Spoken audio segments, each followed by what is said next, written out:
Halo pemirsa, ketemu lagi dengan saya. Flashback ke tahun 2007, seorang pria muda bernama Michael Townsend sedang menunjukkan isi apartemennya kepada seorang wanita ketika tiba-tiba tiga pria berbadan besar muncul dari pintu depan rumahnya. Tanpa penjelasan apapun, mereka segera maju dan menangkapnya. Tapi mereka ini bukan polisi, mereka adalah security mall. Ya, benar, mereka adalah security mall. Loh, apa yang mereka lakukan di luar rumah Michael? Dan mengapa mereka menangkapnya? Jadi begini ceritanya.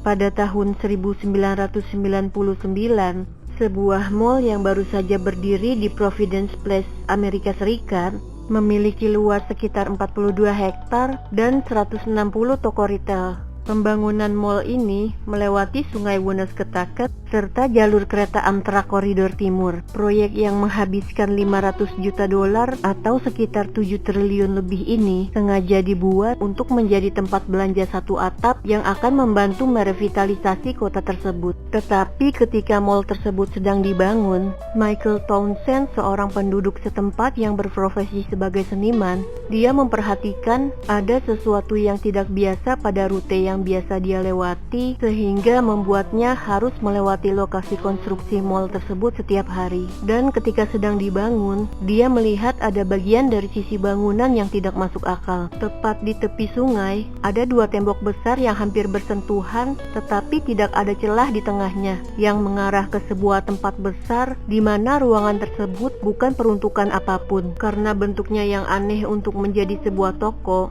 dan terlalu menyudut untuk menjadi bagian dari area parkir. Area tersebut tampak seperti semacam salah buat karena letaknya yang terlalu menyudut, berbeda dengan desain area sekitar lainnya. Tetapi Michael tidak terlalu memikirkannya dan dia tetap meneruskan perjalanannya. 4 tahun kemudian, pada tahun 2003, developers lain mengarahkan pandangan mereka pada pembangunan mall yang luar biasa tersebut. Mereka mulai menelusuri kota untuk membuat lebih banyak toko retail lainnya. Setelah pencarian menyeluruh, akhirnya mereka menemukan bahwa area pabrik bersejarah di kota tersebut akan menjadi tempat yang sempurna untuk merevitalisasi dan membangun kembali. Sayangnya, ini adalah tempat di mana Michael tinggal. Dia dan sekelompok seniman lainnya tinggal di salah satu gudang tua di area tersebut yang dikenal dengan nama Fort Thunder. Putus asa dengan keputusan itu, Michael menghabiskan 2 tahun bersama banyak warga lainnya untuk menyelamatkan rumahnya di area pabrik tersebut. Tetapi sayangnya, itu semua sia-sia dan gudang tua Fort Thunder yang berwarna-warni tersebut akhirnya berubah menjadi tempat parkir. Saat orang lain dipindahkan secara paksa, mungkin akan membunuh motivasi kebanyakan orang, namun tidak dengan Michael. Pada saat itu,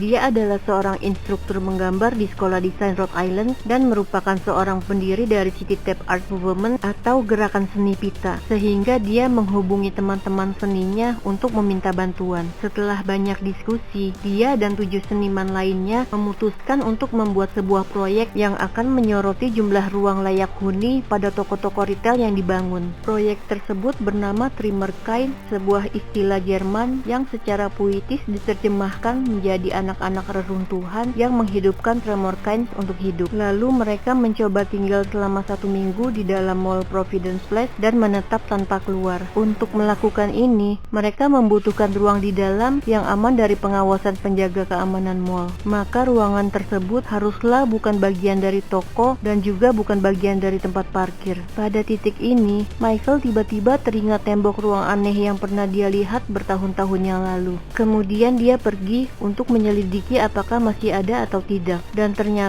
developer tidak menutupnya. Celah gelap tersebut masih ada dan itu berarti ruang itu masih dapat diakses dari permukaan tanah. Ruang tersembunyi itu penuh sesak karena banyaknya barang yang ditinggalkan oleh perusahaan konstruksi 6 tahun yang lalu, seperti pecahan kayu dan kantong bekas. Yang pasti sejak itu tidak ada seorang pun di sana, dan letaknya yang berada di belakang celah kecil itu berarti aman dari penjagaan keamanan mall. Meskipun ruangan itu sangat sempit, sekitar 69 meter persegi, tapi setidaknya ini ukuran rata-rata apartemen satu kamar tidur di kota New York. Dan ini berarti Michael dan teman-temannya sedang duduk di sebuah real estate kota tepat di tengah-tengah mall, namun benar-benar gratis. Lebih sempurna dari yang diimpikan Michael. Michael. Dan setelah melihat seberapa besar potensinya, mereka mulai bertanya-tanya apa yang akan dilakukan pengembang jika berada di posisi mereka dan memutuskan untuk mengubah ruang yang tidak terpakai menjadi ruangan pribadi tempat tinggal mereka sendiri. Jadi daripada memilih untuk tinggal di mall selama 1 minggu, sekarang mereka mencoba tinggal di mall tanpa batas waktu. Tetapi ruangan itu tidak akan berfungsi dengan keadaannya seperti itu, sehingga Michael dan teman-temannya harus membersihkannya. Mereka mengangkut semua puing-puing dengan mengisi ransel mereka dan membuangnya keluar tanpa ada yang memperhatikan. Dan ketika kembali, mereka membawa galon air, makanan kaleng, kabel listrik, lampu, dan selimut. Semua yang mereka butuhkan secara perlahan untuk mulai mengubah ruang menjadi sebuah rumah. Mereka mulai membangun dinding dari balok kayu untuk menyembunyikan bagian luar dari orang lain yang mungkin saja bersembunyi di sekitar area gua. Kemudian memasang pintu putih polos untuk menyembunyikan pintu masuk dan mengatur keseluruhannya agar terlihat seperti ruang penyimpanan yang biasa-biasa saja dari luar. Dengan mencolokkan serangkaian kabel yang ada ke sistem daya listrik internal mall, akhirnya mereka dapat memiliki listrik untuk digunakan di kehidupan sehari-hari mereka, untuk menyalakan lampu ruangan dan TV yang terhubung ke PlayStation, dan menyediakan semua hiburan yang mereka butuhkan. Satu-satunya hal yang tidak mereka miliki adalah air yang mengalir. Tetapi karena adanya bioskop yang tayang sampai larut malam di mall, bahkan perjalanan malam hari ke toilet mall pun tidak terlihat mencurigakan, kecuali mereka punya nyali untuk melenggang di sana dengan piyama mereka. Mereka menghiasi ruangan itu dengan barang-barang yang mereka beli dari mall, dan juga membawa beberapa perabot mereka sendiri seperti sofa dan lemari porselen yang sangat besar. Tapi itu bukanlah pekerjaan yang mudah untuk memasukkan perabot ke dalam ruangan, karena untuk masuk ke sana harus menaiki tangga logam yang sangat curam. Michael bahkan memfilmkan salah satu usaha mereka untuk menunjukkan betapa sulitnya menaikkan satu kabinet saja. Jadi bayangkan seberapa kerasnya upaya dari para seniman muda ini untuk menaikkan lemari porselen sebesar itu ke dalam sana. Dan ini menimbulkan pertanyaan lain, bagaimana mereka bisa berhasil menyelundupkan semua barang ini tanpa ada yang memperhatikannya.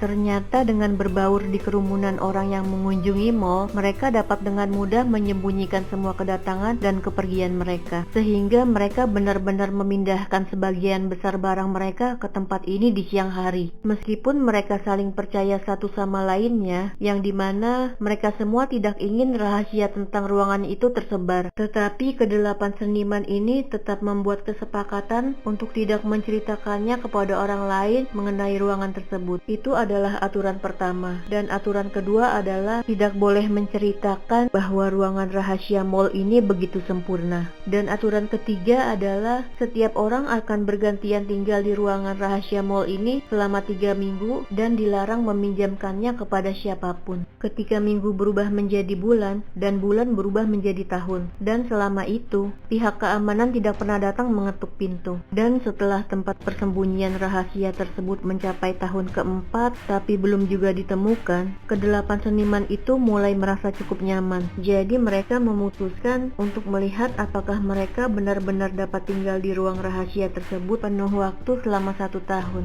Mereka mulai merencanakan untuk menggunakan pipa air yang akan melibatkan membawa tangki air besar, sehingga mereka dapat memiliki dapur yang berfungsi penuh dan memiliki toilet. Michael bahkan mempertimbangkan untuk memasang lantai kayu yang bergaya, tapi ironisnya bahkan karpet yang mereka miliki ada yang mengambilnya. Suatu hari di tahun 2007, mereka kembali ke apartemen dan mengetahui ada yang tidak beres. Pintu mereka telah ditendang dan PlayStation berharga mereka telah dicuri bersama dengan beberapa karya seni mereka dan album foto. Anehnya, yang diambil hanya itu saja, sementara TV masih tetap berada di tempatnya. Barang-barang yang terbuat dari perak pun tetap aman, jadi yang diambil hanya barang personal, sehingga membuat perutnya menjadi bergejolak karena jelas bahwa ini bukanlah pembobolan biasa, sehingga mereka tidak bisa memanggil polisi. Atau tepatnya, itu adalah sebuah mall, bukan properti milik pribadi, yang berarti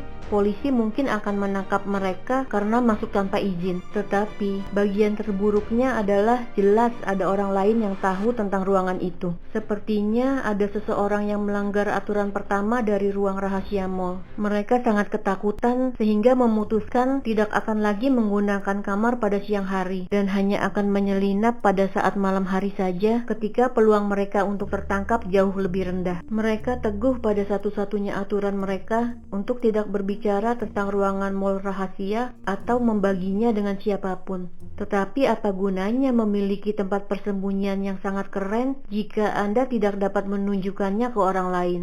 Sayangnya, ini adalah di mana Michael membuat kesalahan besar. Dia menjadi tuan rumah dari artis tamu yang berasal dari Hong Kong bernama Jaffa. Michael sangat ingin menunjukkan padanya proyek perubahannya selama 4 tahun. Tanpa berpikir lagi, dia membawanya ke mall di siang hari dan menunjukkan padanya kamar Michael, memberinya tur keliling ruangan, dan tentu saja dia sangat terkesan. Tetapi kemudian, tepat ketika mereka akan pergi, tiba-tiba suara berisik menakutkan dari beberapa walkie-talkie terdengar dari luar pintu.